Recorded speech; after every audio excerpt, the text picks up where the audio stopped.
Hello friends, welcome back to my YouTube channel. और जैसा कि आप सब लोगों ने थंबनेल में देख ही लिया होगा कि आज हम सीटेट को लेकर चर्चा करने वाले हैं कि क्या केवल पीवाईक्यू लगाकर आप सीटेट के एग्ज़ाम को क्रैक कर सकते हो। तो yes, you can clear definitely because of मैंने केवल पीवाईक्यू लगाकर ही एग्ज़ाम को क्लियर करा है। और जैसा कि मैंने पहली वीडियो में बताया है कि मैं और भी एग्ज़ाम्स की तैयारी कर रही हूँ, तो मेरे पास इतना टाइम नहीं होता। मैंने कोई बहुत अच्छे मार्क्स गेन नहीं करे हैं कि बहुत अच्छे मार्क्स हो। लोग 130, 140, 145, 148 तक भी लेके आते हैं, तो ये कोई अच्छे मार्क्स इतने अच्छे नहीं है। पर हाँ, क्लियर करना होता है, हमारा मेन पर्पस होता है कि हम जो एग्ज़ाम है उसको एक रिक्वायरमेंट होती है कि सिर्फ एक क्लियर करना है। तो हाँ, वो एक क्लियर करने के लिए आपको क्या है, सिर्फ आपको 90 के अबव आपके मार्क्स आने चाहिए, तो उसके लिए सफिशिएंट है। मैंने 2 घंटे पढ़ के ही करा था, तो आप भी कर सकते हो। तो मैं आज आपको इस वीडियो के थ्रू आपको स्ट्रैटेजी बताऊंगी कि आपको क्वेश्चंस जो ऐप है मॉकर, आपको उस पर कैसे लगाने हैं, किस किस पार्ट के लगाने हैं। जैसा मैंने सारी आपको बता दिया कि कौन कौन से यूट्यूब चैनल से पढ़ना है आपको, कौन कौन सी आपको बुक खरीदने की ज़रूरत नहीं है। अगर बिना बुक के, बिना कोचिंग के, सच में आप एक कहते हैं ना, आपका टाइम भी वेस्ट होगा, आपका पैसा भी वेस्ट होगा, दोनों ही वेस्ट होंगे इस चीज़ में। क्योंकि बहुत सारी बुक्स खरीदने की, बहुत सारा कोचिंग मटेरियल्स रखने की, बहुत ज़्यादा कोचिंग वगैरह को ध्यान रखने की इतनी नीड नहीं होती है इस एग्ज़ाम के लिए। तो आप छोटे छोटे आप अगर चीज़ों को ध्यान रखोगे तो आपका 100% डेफिनेटली क्लियर होने वाला है। तो मैं बताती हूँ आपको स्ट्रैटेजी कि आप कैसे क्लियर कर सकते हैं। तो चलिए, मेरी वीडियो में अंत तक बनी रहिए। और आई होप कि अगर आपको ये वीडियो पसंद आए तो वीडियो को लाइक करें, मेरे चैनल को सब्सक्राइब करें और अपने दोस्तों के साथ शेयर भी करें कि वो भी ईजिली बहुत अच्छी तरीके से सीटेट को फर्स्ट अटैम्प्ट में ही क्लियर कर जाएं। और कोई भी डाउट हो तो उसके लिए कमेंट करें, ठीक है। चलिए, तो वीडियो शुरू करते हैं। तो चलिए शुरू करते हैं। मैं आपको बताऊंगी कि आपको कौन सी स्ट्रैटेजी फॉलो करनी है। तो सबसे पहले क्या करना है, आपको सबसे पहले लगाना है आपको एक टेस्ट, ठीक है। आपको एक टेस्ट लगाना है मॉकर पे जाके। आप सबको पता ही होगा, मैंने पहले वीडियो में आपको बता दिया है कि मॉकर्स करके एक है और मेरे थंबनेल पर उसका वो भी है, लोगो लगा हुआ है। तो वो मॉकर्स आपको डाउनलोड करना है। उसमें से आपको एक टेस्ट उठाना है सीटेट का। वो पूरा टेस्ट बिना सोचे समझे पूरा टेस्ट आपको लगाना है। उसके मतलब 150 क्वेश्चंस है ना, 150 क्वेश्चंस के 150 क्वेश्चंस आपको पूरे के पूरे सॉल्व करने हैं। फिर आपको उसमें आपने मार्क्स देखने हैं कि आपके मार्क्स कितने आ रहे हैं। आपके 50 आ रहे हैं, 60 आ रहे हैं, 70, जिस तरीके से भी आ रहे हैं।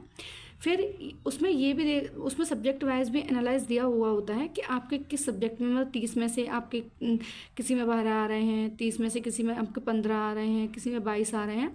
तो इससे आप अपने सब्जेक्ट को वो करिए, एनालाइज करिए कि कौन सा सब्जेक्ट मेरा स्ट्रॉन्ग है, कौन सा सब्जेक्ट मेरा वीक है, कौन सा सब्जेक्ट मतलब किस टॉपिक से मुझको क्वेश्चंस आ नहीं रहे हैं। आप इस तरीके से पहले टेस्ट लगाइए। सबसे पहले आपको अभी क्या करना है, आपको टेस्ट लगाना है। उसके बाद क्या करना है कि आपको पता चल गया कि आपके सीडीपी में सिर्फ 12 क्वेश्चन बन रहे हैं। आपके मतलब सीडीपी काफ़ी कमज़ोर है, ठीक है। आपने जस्ट तुक्के लगा दिए, उससे 2-4 क्वेश्चन आपके सही हो गए हैं बस, और इतना कुछ नहीं है। आपको सीडीपी पे आपको क्या करना है, आपको शॉर्ट नोट्स की एक पतली सी बुकलेट बनानी है। आपको सीडीपी की हिमांशी मैम है और सचिन सर है, आप दोनों ही देख सकते हो। मतलब किसी एक का आप वीडियो देखिए और उसके छोटे छोटे शॉर्ट नोट्स बना लीजिए, ठीक है। उसके बाद आप मतलब क्लासेस ले लीजिए, उनकी छोटी छोटी क्लासेस हैं वो ले लीजिए। उसके बाद आपको फिर से टेस्ट देना है, दूसरा टेस्ट देना है। फिर आपके 1-2 क्वेश्चंस आपके बढ़ेंगे, ठीक है। आप उन ऐसे कर करके आपको जैसे हिंदी का भी देखना है, आपका हिंदी कितना कमज़ोर है। हिंदी इतना कमज़ोर होता नहीं है क्योंकि सारे नॉलेज बेस्ड इतने क्वेश्चंस, मतलब एक कॉमन सेंस के क्वेश्चंस भी आते हैं उसमें। इतना हम पढ़ चुके होते हैं, इतना बीएड वगैरह करा, पूरा 12th तक पढ़ा सब कुछ, तो इतना टफ नहीं होता कोई भी चीज़, ठीक है। उसके बाद आपको इंग्लिश का है, इंग्लिश के आप देख लीजिए कौन कौन से किस किस टॉपिक से क्वेश्चंस आते हैं, और सारे आपको पीवाईक्यू से रिलेट करने हैं। आपको कहीं नहीं भटकना, कहीं नहीं जाना। जो पीवाईक्यू में दिया है, पीवाईक्यू में अगर कोई भी क्वेश्चंस आया, हिंदी का कोई भी आया है, समास आ गया या कोई अपव्यय, पर्यायवाची कुछ भी आया है, तो पढ़ना क्या है, जो कि क्वेश्चन आया है या सिलेबस में जो दिया हुआ है बस, उसके अलावा आपको कहीं नहीं भटकना। मैथ्स के आपको नोट्स बनाने हैं, सीडीपी के आपको नोट्स बनाने हैं, और साइंस के आप नोट्स नहीं बनाओ, मतलब मैंने नहीं बनाए थे, मैंने मैथ्स के बनाए थे, क्योंकि मैथ्स का ये होता है फॉर्मूला है ना वो भूलते रहते हो, आप जितनी प्रैक्टिस करोगे जितना आपके लिए इजी होता है। तो मैंने मैथ्स के नोट्स बनाए थे, मैथ्स के नोट्स हाँ। और सबसे पहली बात है कि आपको पेडागोजी के नोट्स तो बनाने बनाने हैं, वो आपको छोड़ने नहीं है। आपको सीडीपी के लिए बनाने हैं, आपको हिंदी वाले भी बनाने हैं, आपको इंग्लिश वाले भी। और वो कुछ नहीं होंगे, आप पता है 3-3 पेज के होंगे मुश्किल से, क्योंकि आपने सीडीपी पढ़ ली होती है ना, तो इतना नहीं होता। फिर 3-3 पेज के इन सब के नोट्स, 3-3-6-3-3-4 12 पेज के आपके सारे सब्जेक्ट के नोट्स हो जाएंगे। और वही घूम फिर के वही क्वेश्चन आते रहते हैं हर जगह, क्योंकि इसके भी 2-3 थ्योरम है, इसकी भी 2-3 थ्योरम है पेडागोजी के लिए। वो आपको 100% उसके शॉर्ट नोट्स बनाने बनाने हैं। मतलब ये पेडागोजी को आपको इग्नोर नहीं करना है, आपको उसके नोट्स बनाने हैं। और ये सीडीपी के लिए नोट्स बनाने हैं, आपको मैथ्स के बनाने हैं। ये मत बनाना आप, मतलब मैंने नहीं बनाए थे, क्योंकि मेरे अच्छे खासे मार्क्स आ रहे थे। और बार बार पे क्वेश्चन आप सॉल्व करते हो ना हर चीज़ का, तो और रिवाइज़ करते रहो। अगर कोई टॉपिक छूट रहा है आप वो वीडियो देख लो, यूट्यूब पर कोई भी वीडियोस देख लो और उससे कर लो। जैसे मैंने भी आपको पहली वीडियो में आपको बता चुकी हूँ ये चीज़ें। फिर क्या करना है, आपको टेस्ट देना है। फिर ये अगर आपका कंप्लीट होता है, आपको टेस्ट देना है और पार्ट टेस्ट देना है, ठीक है। पार्ट टेस्ट जैसे 30 क्वेश्चन आपने सीडीपी के लगा लिए, 30 क्वेश्चंस आपने पूरे सीडीपी के लगाए हैं सारे क्वेश्चंस। उनमें से कौन से सही हुए, कौन से गलत हुए, कौन से सही हुए, कौन से गलत हुए। जो गलत क्वेश्चंस हुए उनके आपको बनाने हैं शॉर्ट नोट्स, ठीक है। वहीं कि वहीं आपको एक अपने बुकलेट रखनी है, बता तो रही थी, वहाँ आपको जैसे टेस्ट वाइज आपको लिख लेना है टेस्ट शॉर्ट नोट्स, और फिर उसको बनाना है। और बना के छोड़ नहीं देना है, उसको बार बार पर रिवाइज़ करना है, और रिवाइज़ करके फिर टेस्ट देना है। आप नहीं भूलोगे, मैं गारंटी ले सकती हूँ, आप भूलोगे ही नहीं। फिर आपको पूरे पूरे फुल टेस्ट लगाने हैं। फुल टेस्ट लगा के आपको अपने नंबर देखने हैं कि कितने आ रहे हैं। तो ऊपर नीचे होते रहते हैं, पर सीडीपी में आप 27, 28, 29, मतलब मेरे इतने आते थे हर बार, हर टेस्ट में मेरे इतने क्वेश्चन नंबर आते थे। और सीडीपी के बाद हिंदी है, हिंदी में भी आपके 22, 25, 26, 27, मतलब वो होते रहते हैं, फ्लैक्चुएट होते रहते हैं।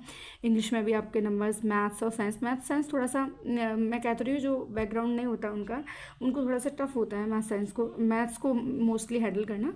तो मैथ्स के लिए आप शॉर्ट नोट्स बनाएं और क्वेश्चंस प्रैक्टिस करें जितने भी हैं पीवाईक्यू के सारे। मतलब मैं ये नहीं कह रही कि अगर आपके इसमें अच्छे नंबर आ रहे हैं, आपके सीडीपी में अच्छे नंबर आ रहे हैं, आपके हिंदी में अच्छे आ रहे हैं, इंग्लिश में अच्छे आ रहे हैं, मैथ साइंस में अगर आप कमज़ोर हैं ना, तो जितने भी पीवाईक्यू मैथ साइंस वाले हैं, मैथ साइंस के पेपर 2 के जितने भी पीवाईक्यू हैं, आप में सिर्फ आपको वही पोर्शन, मैथ साइंस वाला पोर्शन आपको सॉल्व करना है। हर पेपर लगा डालना है, हर पेपर लगा डालना है, क्योंकि आप जितनी प्रैक्टिस करोगे आपको उतना ही अच्छा होगा, ठीक है। मैंने भी ये भी बता दिया आपको टास्क के तुरंत आपको टास्क के नोट्स बनाने हैं।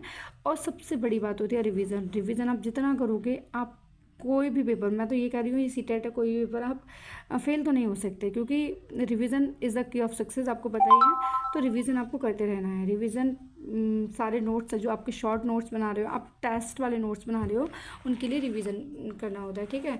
तो ये चीज़ मैंने बता दी। और मॉकर की ये पूछा था कि ये मतलब कुछ इससे होगा तो नहीं। मैं इसे 3 साल से मॉकर को यूज़ कर रही हूँ हर पेपर के लिए, तो कुछ परेशानी नहीं है, कोई भी इसमें कोई इशू नहीं आता, कुछ भी नहीं है, अच्छा है, बहुत अच्छा है। और आपको सबसे बड़ी बात होती है कि ये आपको जो भी सब्जेक्ट वाइज है, मतलब टॉपिक वाइज आपको एनालाइज बताता है। तो आप इस मॉकर को सॉल्व कर सकते हो। और ऐसी वीडियोस के लिए मेरे चैनल को सब्सक्राइब करें, वीडियो को लाइक करें और अपने दोस्तों के साथ शेयर करें। और आज के लिए इतना ही, बाकी धन्यवाद। मिलते हैं अगली वीडियो में कुछ नए टॉपिक के साथ।